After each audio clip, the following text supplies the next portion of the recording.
So we want to be able to give ourselves back that power, that performance, that effectiveness and freedom in any situation. Welcome to Season 3 of Leadership Impact, the podcast for modern executives who are reinventing leadership within their organizations, with your host, Executive Leadership Coach and CEO of the Granger Network, Kari Granger, and me, Paul Adams, CEO of Sound Financial Group. This season focuses on trust. This is episode 47, Acceptance as a Revolutionary Act. Welcome back to Leadership Impact. Today is part 2 of a small mini series on betrayals and recovering from betrayal. So last episode, we uncovered all the things that could be considered as a betrayal and talked about the importance of actually acknowledging betrayals as betrayals and violations of trust. Today, we're going to look at how to navigate the experience of being betrayed. How do you recover from that? And while we will look at a number of aspects to it, we're going to hone in on acceptance as that revolutionary act. So why is it even important to recover from betrayals, major and minor? We want to recover because if we don't do so, it lingers in our relationships. It leaves us limited. It leaves us disempowered. So we want to be able to give ourselves back that power, that performance, that effectiveness and freedom in any situation. And part of that's going to come from the way we've either characterized ourselves because of the betrayals. This always happens to me. And part of it's going to be the way it can taint our view of other people in our organization, where it may have been intentional or unintentional betrayals, or they may have been intentional, but they were culturally accepted inside the organization. Ooh, we didn't talk about that last episode. I like that looking. Culturally accepted violations of trust. That is worth exploring, Paul. Well, no, the thing I think about is salespeople in an organization. It's so easy for one person, say, to use that piece of marketing material that was designed by somebody else who was a sales rep for another territory. They're not technically taking anything away from the other salesperson that designed that particular talk, PowerPoint, article, but then they're repurposing it within their territory, and that might be culturally fine. Culturally, but not personally. That's right. Mm-hmm. Well, okay, so when I read Raina and Raina, who are two people, I presume, in a relationship that have done a lot of work, research, and writing on trust in the workplace, I found this one quote that I really like, and we spoke about it towards the end of our last episode, but I feel like it's a good bridge to today.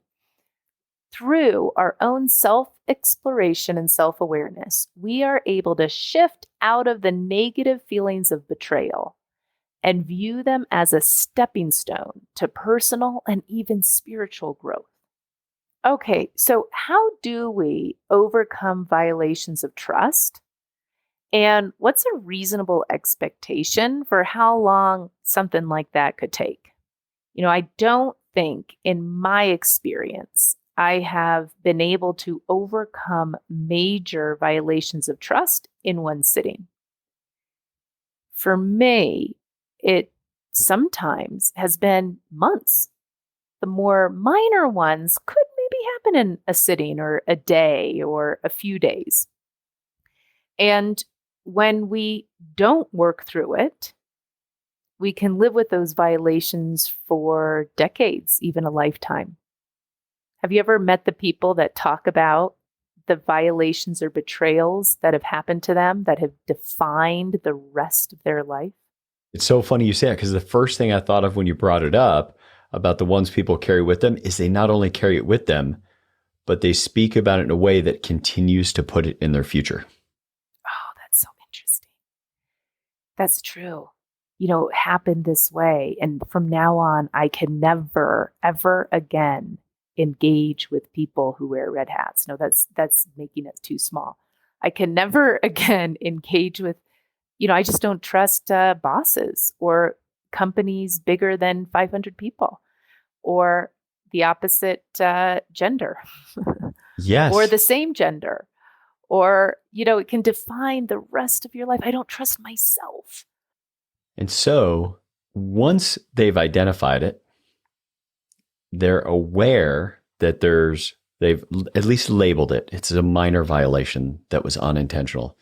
This is a minor one that was intentional. Here's a major one that was unintentional that I've been just letting accumulate in my world. What do they do after that themselves? Yeah, very good. Okay, so what do we do? The first thing after acknowledging that I have experienced a violation of trust is to move into really just feeling it. How often do we try to press through? It shouldn't bother us. But take a second and notice, yeah, my trust was violated here. This person said that about me, or they told me that they would have this done. And not only did they not have it done, but they blew it off completely. I feel angry, and allow yourself to actually feel what you feel and acknowledge what happened. That right there is totally counter to the advice that most people get from their boss if they bring up they're having a hard time with that. Right. It's like buck up, cowboy up, cowgirl up, and, you need to bring in some more tough skin. Well, how you have tough skin in the world is that you enable yourself to actually acknowledge what's happening for yourself. When I feel a violation, I let myself be mad and feel it 100%, or sad, or confused, or resentful. And I just give myself the freedom to feel that. Now that I've heard that, I promptly threw my coffee cup through a window to really embrace a major violation I'm thinking about. What do I do right after that? Okay. Maybe some more meditation might be more useful than throwing your coffee cup out the window, but I have been known to scream in a pillow when I'm really upset. Going out in the middle of the woods and just letting it rip. Okay, the next thing, and here's the crux to like everything, right, is acceptance. So what do I mean by acceptance? Those who cannot accept can never move on. I'm going to say it again. Ooh, yes, please. Those who cannot accept can never move on. Why? Because you're in a resistance to something. And when you push against something, it keeps that thing in place. So acceptance is not tolerance. It's not saying it's okay. It's not resisting. It's not saying it should be another way, but I guess it's this way. There's no shoulds. There's no shouldn'ts. There's simply allowing what happened to be the way it is and the way it's not. And the acknowledgement, the acceptance that for the rest of your life, this will have happened and nothing can change what happened. Nothing can change it. So when you can get to the point where you can accept, okay, this happened, period. Not this happened and it shouldn't be that way. This happened and I can't believe they did that. This happened and it always happens to me. This happened and I'll never be able to work in this field again. But rather, this happened, period. That's all. And when you can get to the point of acceptance, you can then be in a position to move on. But it is counterintuitive because you don't like it. You don't feel it should have gone that way. You think other people are wrong. You feel guilt or shame or any other of those veritable moods that prevent us from accepting what's so as what's so. The part where you mention we need to accept it, which does not mean we're tolerating it. is a tremendous new distinction for me. Mm. And that mantra of those who do not, I don't hope I didn't get it wrong, correct me if I did, those who cannot accept can never move on. Mm-hmm. As you said that, I texted one of the most respected people I know in my world, instantly replied to that quote, "Oh my gosh, that is so good." That's the I'm hoping people can take away like that if we do not accept, we can never move on. In fact, tolerating seems like it continues to keep it present. Exactly. Yeah, it's fine. I mean, you took credit for my work, or you didn't show up prepared, and if you tolerate it, it allows it to continue even. So it's almost saying that it's okay to continuously violate my trust. No, rather I'm saying this happened. You took my clients to another company. You took my clients and started your own company. But, it's fine. I'll get over it. That is toleration. You took my clients and started your own company. Let me accept that. That's what happened. You took clients, or so-and-so took clients and started their own company. The interesting thing is, when I actually accept it, that that's what happened without any ands, I can't believe they do it. It's so immoral. I'm actually more creative because I can think about what that next step can be. With that, let's just take a short pause for an important message from the Granger Network. Hi there, I'm Lindsay, and I work at the Granger Network.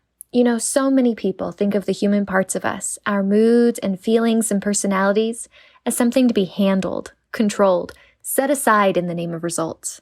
But we believe the very opposite is true. Those messy human parts of us, they don't knock us off the path to performance. They are the path. This is what we dedicate our lives to, putting high-performing leaders on the path to truly game-changing leadership by mastering what makes us human. One of the ways we do that is through one-on-one coaching. In the uncertainty of the coronavirus pandemic, this has been a huge support for our clients. If you're a leader looking to navigate that uncertainty, reach out to us on our website, grangerNetwork.com, and we'll explore possibilities with you. If coaching isn't your thing, we've got tons of free content on our website as well. So head to grangerNetwork.com and let's continue the conversation. And with that, let's jump back to our episode. I need you to repeat that and expand on it, because that sounds like there's gold right in that mine, but I personally didn't catch it yet.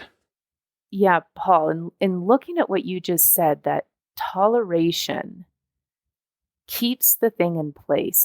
I'd like to use a real life example, and you have one we can use to look into this a little further. Absolutely, I do.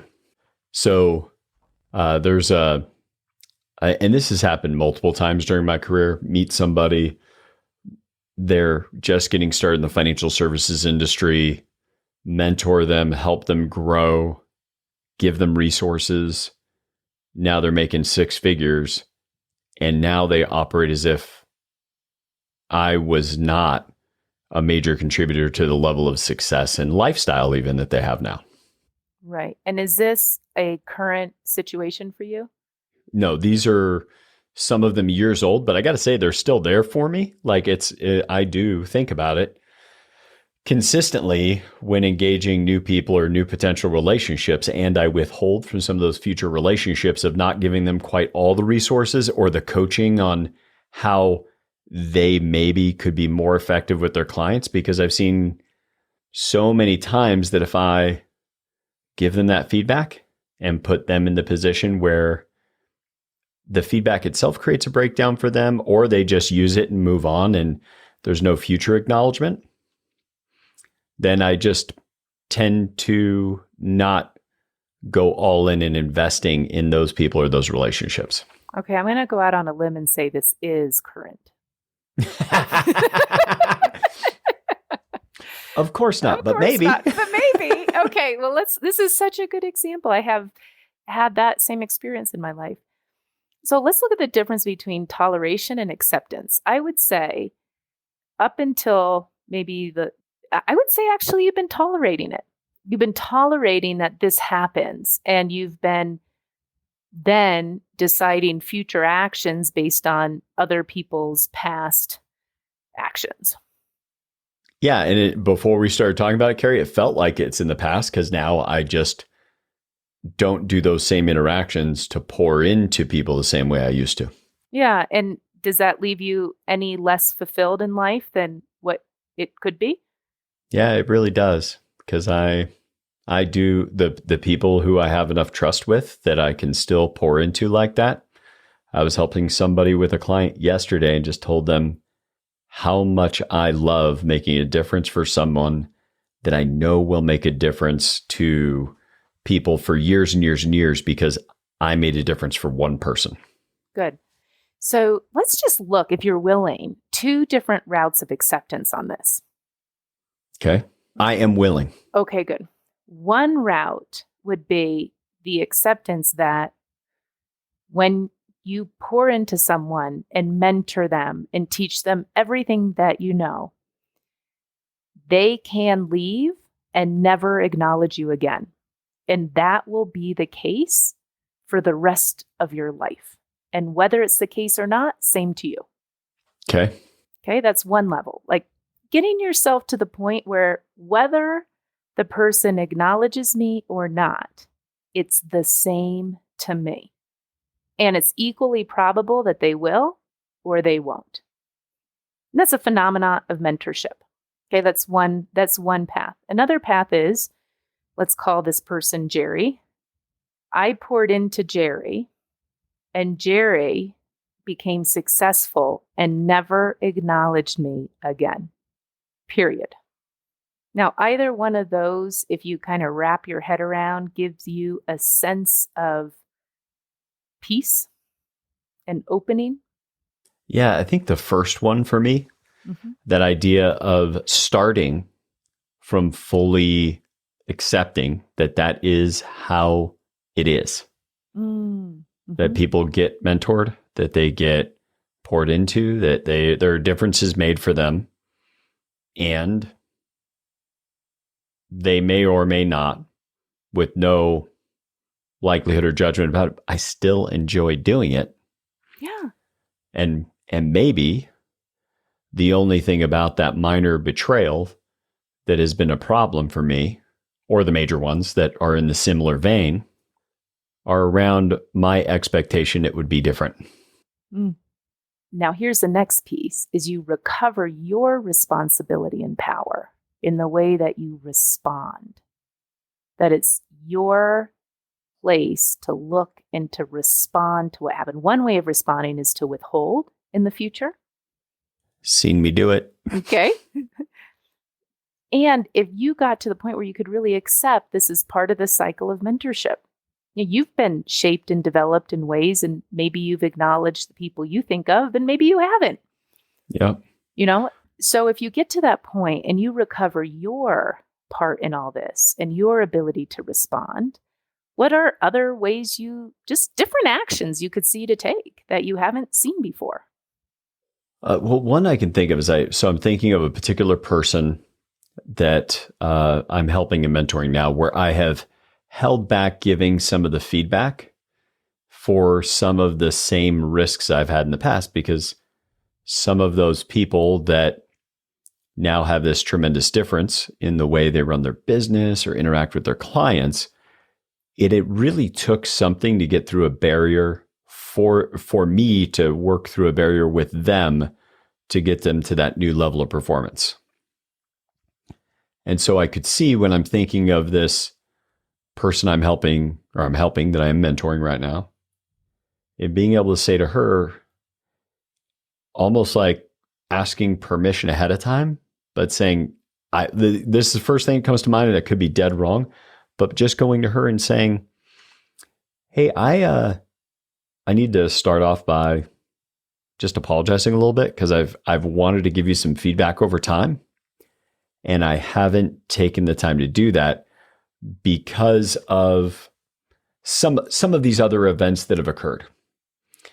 And I just want you to know I acknowledge that I might be of help to you, and you may never give me credit, and I'm totally okay with that. I wasn't okay with that in the past, but that's why I was holding back giving you some feedback that would probably be super helpful to your business. Would it be okay if I shared that with you? And what does that do for you? I got to tell you, it really makes it feel like I would get two things done by communicating that. One is I can relax about what it means for the future anytime I make a difference for somebody in business that I'm mentoring or helping in some way. So I won't walk around with that extra cognitive load, the weight, as you speak about it, of wondering who's going to not acknowledge the difference I made for them next. So I can let that go. The second thing it does is that it allows me to communicate what I'm concerned about to the person that I'm hoping to make the difference for with the coaching and mentoring without them. I don't know how to, it feels more free and open. I'm not giving it the best words, but it feels more free and open to just simply say, yeah, I know this could happen. It's something I've been afraid of in the past and I've been holding back. And I just want to be open with you and be of the best help that I can to you and your business. Yeah, and it subtly communicates that the right thing to do would be to acknowledge you in the future. Yes. Yeah, and they're either going to listen to that and remember it or they're not. Yes. But I got to tell you, I feel more relaxed. And I didn't even realize really that there's a break in relationship and like me withholding until I'm talking about this, acknowledging it, and then being able to be open and sharing and contribute to this other person because they've never done anything that would earn me withholding from them. So good. When we hold on to betrayals from our past, it impacts our current relationships. And yeah, just go ahead and keep that. Even though, and to the point I made earlier, unintentionally and quite intellectually on my part, without my own personal experience, that literally, even though that's not happened to me for years and years and years, because I've been withholding, I put myself in a position where I don't make the difference that I want to make for other people for the rest of my career because I'm not mentoring and making the difference I could for them. I do a little bit, but I never put myself in the position to have those minor betrayals in the future. Yeah. I can't even imagine a better example of the difference between toleration and acceptance and the opportunity, just what pops open in this very quick, even considering acceptance, what just popped open for you. Yeah.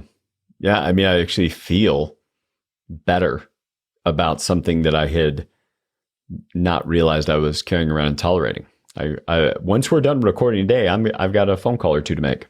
I love it. And thank you for just being willing to go for it. This ended up being an impromptu coaching conversation that we didn't plan for. Nope. Yeah. Usually the ones like this, y'all, happen outside the recorded episode. But given the chance I've had the opportunity to hear from some of our listeners, I feel like we may have opened that wound to the bone for everybody to see. But I appreciate the ability to share that with you. And I hope that makes a difference to what other people might be experiencing and where they might see something that they've tolerated that they thought they accepted before. Paul, you did this so beautifully, brilliantly, and quickly. And I want to both create the possibility for our listeners that it can actually happen that fast.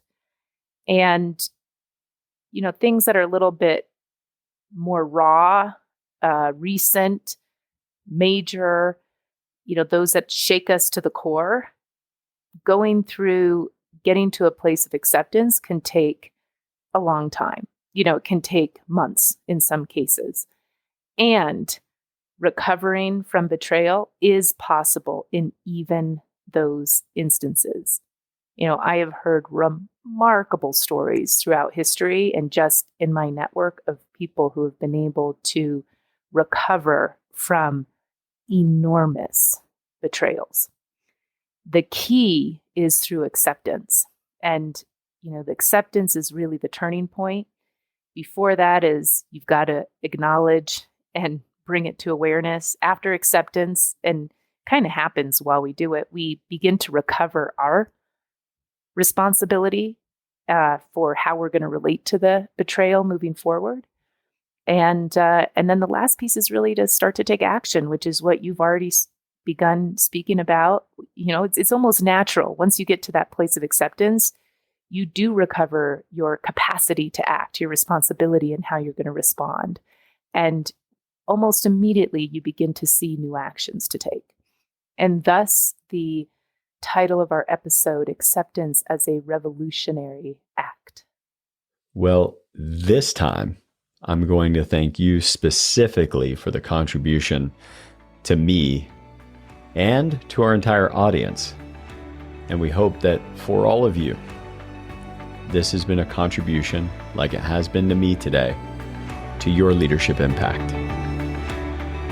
Thank you for tuning into Leadership Impact, the podcast for modern executives who are reinventing leadership within their organizations. Subscribe now at Apple Podcasts, Google Podcasts, or wherever you get your podcasts.